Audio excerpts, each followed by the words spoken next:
Hey guys, welcome back to Gamers Eden. I'm Matt, I'm Tim. and we are doing another D&D discussion playthrough. Or not really playthrough, but just D&D discussion with some background fun stuff. Um, we took a break from Shadow of Mordor, or Shadow War, whatever, because it's a little bit too heavy war intensive. So we're trying to find some chiller games to play in background to our discussions, and I had Abzu. And I recommend this game for anyone that's like Journey. It's a really beautiful game. It's really pretty. It's very artsy. Um, so if you want to enjoy the gameplay and enjoy us talking about D&D and being nerds, hope you enjoy. Yeah, snuggle up, get nice and cozy in a blanket or like a sweatshirt. I always like it when people tell me to get cozy. I'm like, oh, thanks, I will. It's like I will treat myself. I'm afraid someone's gonna scream at me at like a certain determined amount of time. Like they're gonna wait for me to reach the peak of being comfy, My comfortableness, and then earbuds in, and boom, just snap at you and just. We promise not to do that. Probably. Maybe. I'm one of those people though. Dick. So yeah, if you haven't seen the first few episodes of this series, it's where Matt and I, who are fairly new DMs, we've been playing for 2 to 3 years, we just talk about Dungeons and Dragons, why we like it, thoughts on it, disagree on it, talk about our other stuff. So far, episodes 1 through 3, we've talked about our favorite monster, our favorite race, and our favorite class. And now we're mixing it up. We're not talking about a favorite today. We're actually addressing a question. I'm pretty sure that we're going to have different views on this. So, this question, Matt, is simply homebrews. Yes or no? Now, for those of you that don't know, homebrews are considered anything, classes, races, monsters, that are not official Wizards of the Coast or Dungeons and Dragons material, right? Anything that doesn't appear in the Player's Handbook or Volo's Guide or Xanathar's Guide, any of those official things, that's a homebrew if you make it up yourself. So that's the topic of today. Do you allow those things as a DM into your game? So the idea here is you're about to sit down with a new group of people, good friends of yours. Some have played, some haven't played before, and one of the experienced players comes to you and says, hey, are we allowing homebrews? Matt, what do you say to that? For me, it's a depend. Initially, I'm going to be yes, but it's going to be regular. We need to talk about it. We need to make sure everything's good. Bunch of fish. But yeah, for me, it's most likely going to be yes, as long as I know what you're doing. You send me everything, we get it regulated, and everything looks checked out. Because yeah, you'll go into it more than I do because you have a different view than I know you do. I do. Do you want me to say it right now? Go for it. My answer is no. Pretty straight up no, and that's which is kind of strange because right now every single character, well, almost every single character in my campaign currently is a homebrew, which is kind of why I would say no to homebrews.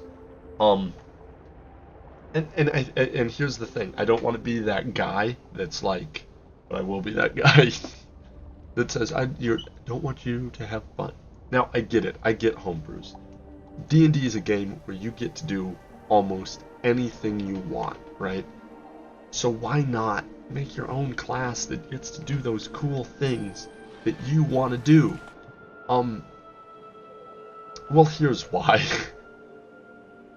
D&D is a fun storytelling experience. Now, Matt, you can feel free to chip in at any point in time. Call me a loser who doesn't know what he's talking about, but seriously, feel free to chip in, disagree, or offer other sides of this argument. Mm-hmm. D&D is a fun storytelling experience, but at the end of the day, it's also a game, and games need to be balanced. And Wizards of the Coast and people that make Dungeons and Dragons have spent hours upon hours playtesting and making sure that their classes and races are balanced. Is it perfect? No. But for the most part, this game, when it comes to things like combat, magic, encounters, abilities, proficiencies, skills, every box has been checked, everything has been play tested, they've made sure that things work, and that when you have 4, 5, 6 party members, no one feels like they're worthless, that they're not pulling their own weight, that everyone gets a cool moment. I think homebrews break that, because as a general rule, homebrews are overpowered because they're kind of wish fulfillment for the players, which is fine. That's what D&D should be. It's fantasy. You should be able to fulfill your wishes, but not at the expense of other players and making the situations seem unfair. So I'm going to take a moment from our recent game where Matt has a homebrew character. Now, this is nothing against your homebrew character, but we found an issue and we're going to correct it, and that's good. But Matt's character had an ability where he could expend essentially key points, right? Essentially. To give himself temporary hit points. And the idea was that he generates these like key orbs, and that those orbs would attach to himself and form a sort of armor, right? Adding temporary hit points to his health. It's cool. It makes sense. The problem is, he spends a key point, and the number we had was he gains 15 temporary hit points. Well, 15's a big number, right? And when your cleric has to cast a first level spell to do Cure Wounds, which is what, a D8 plus... A D8 plus Wisdom modifier, which probably means maximum. Maximum, if you roll an 8, 12 health. And an expended spell slot, and your action. 12 to 13. Yeah, right? 12 or 13 hit points maximum. Your action and a spell slot. You were spending a key point and a bonus action. So this isn't anything against Matt. Matt's been great with this character, and we've been trying to balance it throughout the course of the game. But that's just an issue that you run into regularly with homebrews, is that character is overpowered. That makes the cleric, who's supposed to be the healer, feel like, well, why do I need to do this? I'm not as good as that character. It's a balancing issue that you have to fight with over and over and over again. And even if you give an initial glance, even if you go over all the material, those things are going to just slip through the cracks. So that's my opinion, and Matt, I'm sure, has some things to answer with, and I have some other things as well, but I feel like I've talked too long. So what do you think? I think you're right on balance. When it comes to balancing, there's nothing you can do but playtest. And yes, we did discover a small problem, and we've figured out a way to fix it. But for me, at least for me, part of the fun is if it's a class you really, really like how my class with Shin.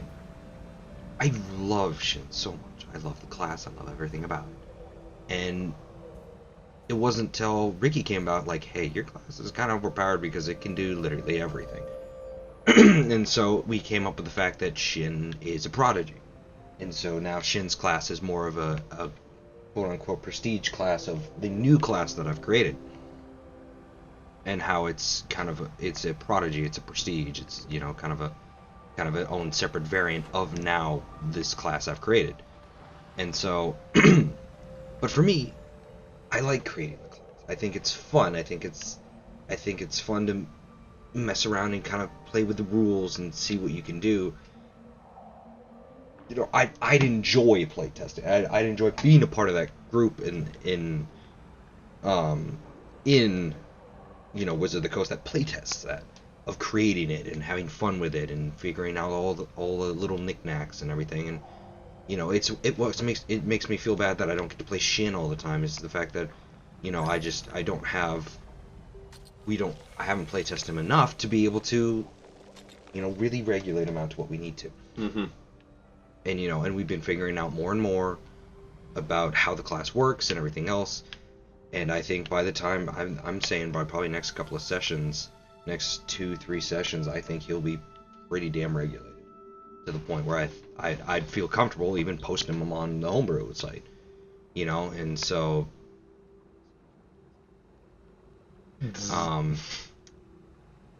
but you know, so it's like for me, I enjoy that aspect. You know, you don't enjoy it as much. You enjoy the narrative, you enjoy the storytelling of the story with what you need with a balanced party and things like that. And that makes sense. I agree with that. But I also agree with the fact that, you know, I do love my players being able to really feel a part of their character, and you know, we both take role playing to a pretty decent level. We try our best to role play as much as we can. We're not professional voice actors. No. We're not professional voice actors. We're not professional actors in general. We're not actors. Well, some of us aren't. All right, sure. But it's just it's how it is. We never took the time to really get proficient in acting or anything like that, so it's a little bit hard for us to pick it up a little late. And so we enjoy it. No, yes, we enjoy it. We're not necessarily great at it. Yeah, you know, to improve it, we'd have to do something probably like take classes or, you know, do extensive research. But it's like, oh, this is the kind of weird part.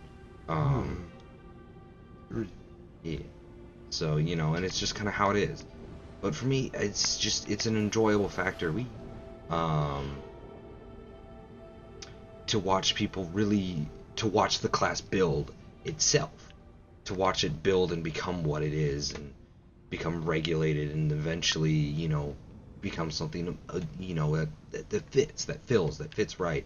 And it's why I'm so happy with the new class that me and Ricky built together. That's the variation of this one, of Chin. Mm-hmm. Because it's so much more regulated. It makes so much more sense, even in the history, the backstory, and everything. And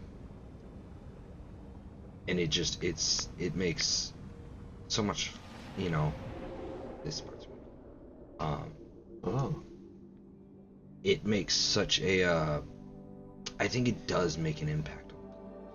I think it makes a very strong and fun impact on the players, that they can really feel connected to their character, and I think it helps bring out a role play aspect of I think it really does help bring out a lot more of their role playing aspect. But yeah. All right. I think you're right. I agree. And that's why every character except one in my campaign right now, despite the fact that I hate homebrews, are homebrews. Because when someone comes to you and says, I really want to play this character, I'm super excited, the rules are already drawn up, I found it on DM's Guild or whatever, 5e wiki, and I want to play this. It is so hard to look your players in the eye and say, no, be an elf rogue, right? Because they're excited, and damn it, that's what it's all about. So I get that, but it breaks the game. And yes, you like the play testing. I don't, and as a DM, I really. Is there like double water going on right now? Double. Like, there's different consistencies of water, Tim. I guess.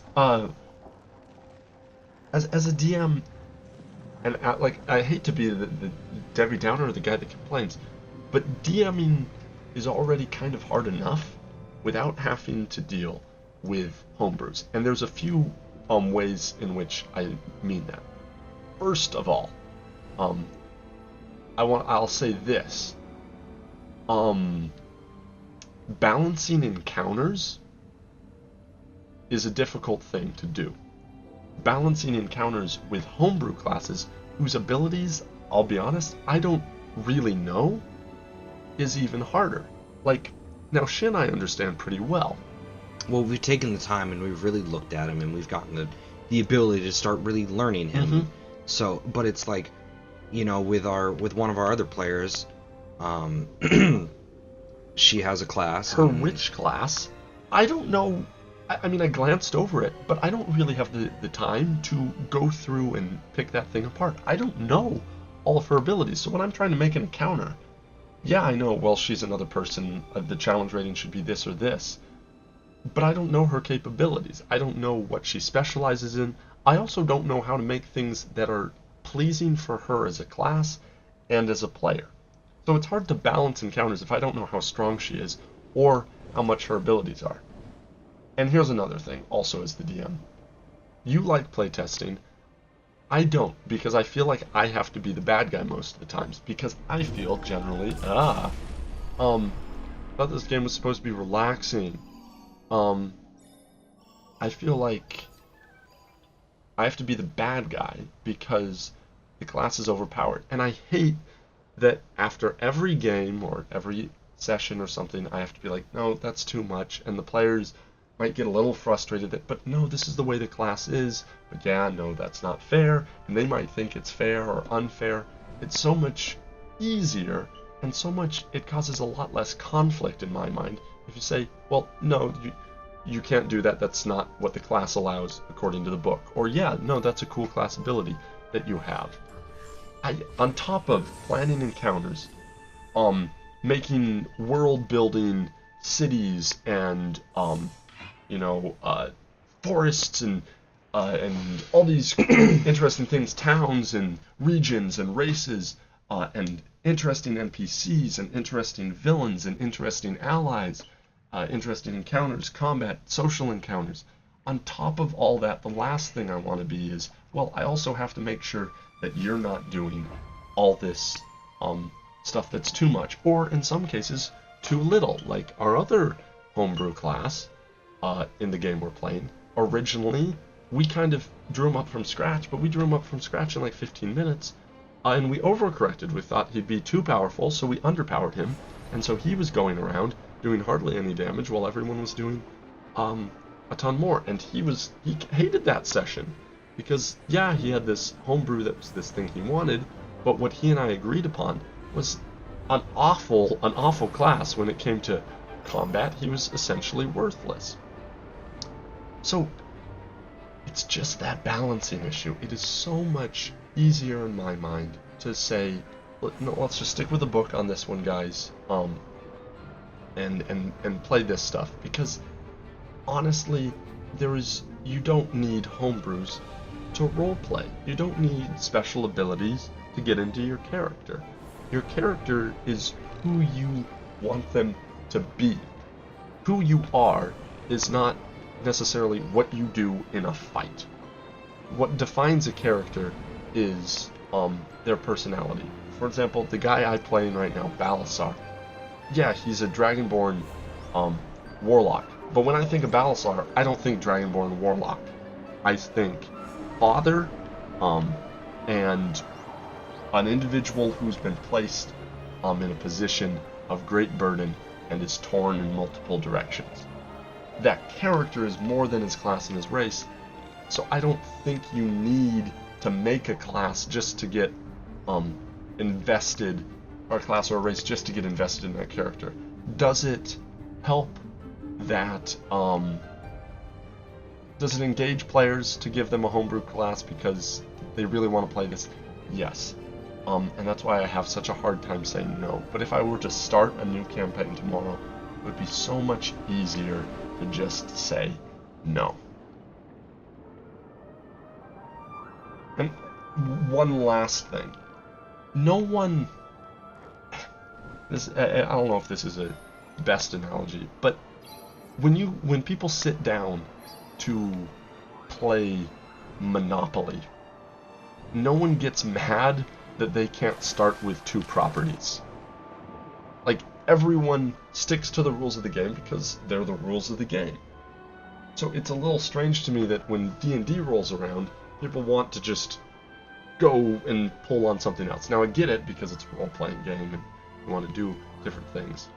But there's already so much diversity that Dungeons & Dragons offers without adding your own classes and races that need to be constantly play-tested with the DM, with your own help, with your party, and at the expense maybe of the DM's time and energy creating encounters and things, and the other players' enjoyment as they do more or less than the person with the homebrew. Anything else, Matt? You got a counter there? You can have the last word. Just a little bit. But I do agree that it is a lot of time and energy for the DM. If the DM's okay with it, it's one thing. But you are right. You have to. The player has to usually make a good amount of effort, but if the player doesn't make the effort, a lot of it falls on the DM and becomes a lot harder. And so,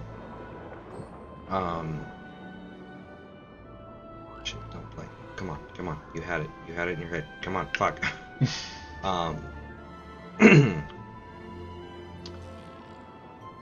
Fuck! You lost it? I was in there! I win the argument, guys. Hold on, let me ride this dolphin. Okay, let the common dolphin pull you around and let your thoughts wander back. But I've run 2 homebrew games. Mm-hmm. I've run 2 pure homebrew games, and they didn't go too well. Mm-hmm. And I'm not going to say it was the homebrew. I will say that is a little bit hard, because it was really hard for me to keep track of everything in there.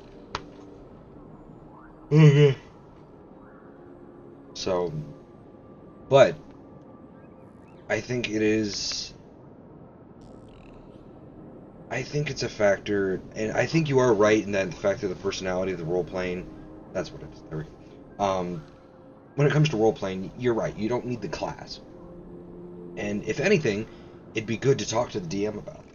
You talk to the DM like, hey, this is kind of the thing I'm going for. Could you maybe work in something like this later on? And, you know, you could work it out with the character where your character it doesn't need the class, but maybe, you know, part of his backstory is able to allow him to get something, an item later in the game that allows him to be a little bit more towards what you want, and then later in the game he becomes what you want. You know, that kind of thing. And for the DM, creating a magical item is much easier than working a whole class, obviously. You know, because, I mean, we've popped out magical items here and there just for fun. And even those break games at points in time. You're like, wow, that's really overpowered. Have to nerf that. Yeah. So. Or that's useless. Have to make that stronger. And so, you know, it does become a thing of. It kind of does become a thing of what is your DM willing to. How far is he willing to go? Does he have the free time to really work out that class with you, and to really have that fun and let you be that free roam? Or would it be easier to really think about what the DM's doing and think about the fact that maybe the DM just doesn't have the time, and maybe it'd be easier to work something into your background that allows you just to kind of be like that? Or, you know, something that allows you to later, you know, interact with it and becomes part of your life later, and, you know, it's not immediate. It doesn't have to be immediate. You know, and sometimes I wish I had done some of that stuff for Shin. But the way I created Shin's people and Shin's class and race and everything else about it, it just made sense for it to be its own class, because eventually it became a monk variant without being anything about monks. Yeah. You know, and it didn't make sense, and all this other stuff started occurring, and it made sense to become its own class. And, you know, I enjoy the class. I've actually been wanting to expand the class more, because now that I have the main class and then the prodigy variation, oh yeah, I can meditate. Ooh. Or you can just switch between the fishes. Cool. But yeah, so if you really want to get some stuff done, it all comes down to what is your DM willing to help you with. If the DM doesn't have a lot of time, Tim doesn't have a lot of time. Tim's very busy with school and other things. I mean, I only work, and I only work part-time. So I really only work about 4 to 6 hours a day. For me, you know, I have that time that if someone wanted to do a homebrew, I could look at the class, look it over, say, hey, this, you need to rework, or we need to figure something out, and I could figure that out. And again, it's that thing that I have the time, so I can enjoy it a little bit more. But it makes sense that it's a hard thing to really go to someone and be like, it is hard to say no to someone.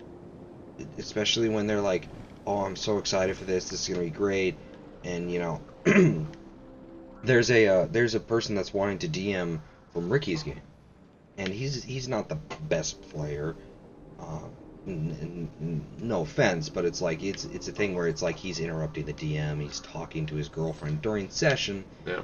and so it's hard to really, you know, have fun when someone's causing problems.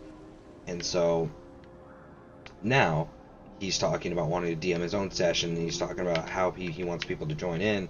And I'm sitting there like, hey, this is my third game, dude. I got one I'm DMing, one that Tim's DMing, and one that Ricky's DMing. I don't have enough time to put another game in there. Like, I just don't. I don't have the free time to be able to do 4 games, you know, 3 to 4 games a month. That's a game a week. Oh, there we go. There it is. For me, it's too much. You know. Yeah, a one shot every now and again would be fun or something like that. But it's like he wants to start this full world and everything else like that, and I'm like, I don't have the time for that, man. Yeah. And I know you as a person, and I know it's gonna be difficult, and it's gonna be this other stuff, and it's just that it's what is your DM willing to do for you, but it's also, are you willing to help the DM in that case, especially when it comes to homebrews, because it isn't just, hey, I want to do this class, I'm really excited for it, thanks. It's, hey, what can I do to help? What can I do? What can we regulate? What, are you okay with this? I constantly bitch at Tim about Shin because I'm like, I want to make sure I'm not doing anything wrong. I want to make sure the class is right. I want to make sure, I'm not overpowered, because I feel bad because I know he doesn't like homebrews, and I know he's not a fan of them. And Wales, I know he just doesn't like it, so I try my best to accommodate him, that I do as much work as I can to make it easier on him as a DM, so he just has to focus on the narrative. And it's something that I feel is necessary as part of being a player. If you're gonna homebrew, you have to be willing to meet the DM probably more than halfway, because they already got a lot on their plate. It's just the thing where it's like, you can't, you create all of your character and everything else. If you're gonna create a class, you gotta do that too. You have to do it. Even if you find it online, you're probably gonna variate it in some way. Yay! You're gonna have to. And another dark area. You just have to variate it, and because there's, no matter what, someone's gonna have done something that they wanted to do, and it's gonna end up being just a tad overpowered or something like that. Or maybe your DM is super strict and is very traditional, but they allow homebrews, and they're gonna pull you back on something. And like I've heard about one DM that Micaiah told me about, that he is strict. He chooses your class, or not that he chooses your class, but he chooses your stats. He chooses your stat numbers, and wow. I'm like, that is not okay. That feels way too far to me. Yeah, and you feel yourself as a vanilla DM, and if hearing that, it's like, are you kidding me? Yeah. Like, he won't let your stats go too high or things like that, and it's like, no, that's ridiculous. That's bullshit. But, all right, I kind of got out what I wanted to say. So. All right. Well, we're almost done. I'm gonna say one last thing, just a response to your stuff. You're totally right. You have been the best homebrew player someone could ask for. Constantly working with me and asking me things, and I feel kind of bad because I feel like I nerf Shin a lot, and like, is that fair and that sort of thing. But I think what you bring up is really the biggest point that we can bring up. It's the golden rule of Dungeons and Dragons in any role-playing game. Communicate with your DM. Communicate with your game master, your GM, your DM, your dungeon master, whoever. Communication is key. It's cliche, but that's it's the truth, right? Communicate with your DM. And I think if you're gonna do homebrews, you as a DM need to sit down with the player, or you as the player need to sit down with the DM and agree, yes, we're gonna try this out, but if something's not working, you can't have hard feelings if I come to you and say, this is too much, or this isn't enough. You need to be able to work with each other and have everyone not get butthurt over, their character not being strong enough, or being too strong, or whatever it is. You need to talk to your DM and figure it out. And at the end of the day, Matt, I think comes back to the same freaking thing we've said in all 4 episodes. I'm a vanilla traditional DM. I like my characters elf rogues and dwarf fighters and human sorcerers, right? And You're very cliche.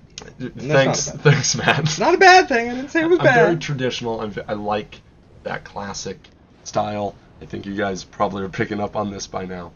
And I totally see where you're coming from, and I think you totally see where I'm coming from. Where we understand each other's points of view, but we have two different opinions. But here's the question: what do you guys think? Leave your answers in the comments below. We'll read them, tell you you're wrong, send you back crying to your mother, probably, because that's what we do. We like the suffering of innocent viewers. You have to do that. Yeah. That's part of your job. I actually feed off of the misery of children. So yeah, that's wow. That's the episode. I think we had a really good debate here, guys. It's something that I've kind of wanted to put into words for a while, and it was good to get Matt's perspective. We'll see you in the next D&D talks. And we'll continue with, what's this called again? Abzu? Abzu. I'm really enjoying it, man. It's very nice. It's and very colorful pretty, and calming. very fun. All right, guys. Well, stay safe. We'll hope you get natural 20s. Have all that good, fun stuff. We need a good, D&D sign-off, I was thinking. What's a good D&D sign-off? May the dice forever be in your favor. Oh, way to knock it off. Anyway, we hope to see you guys next time. Have a good one. Bye. See you.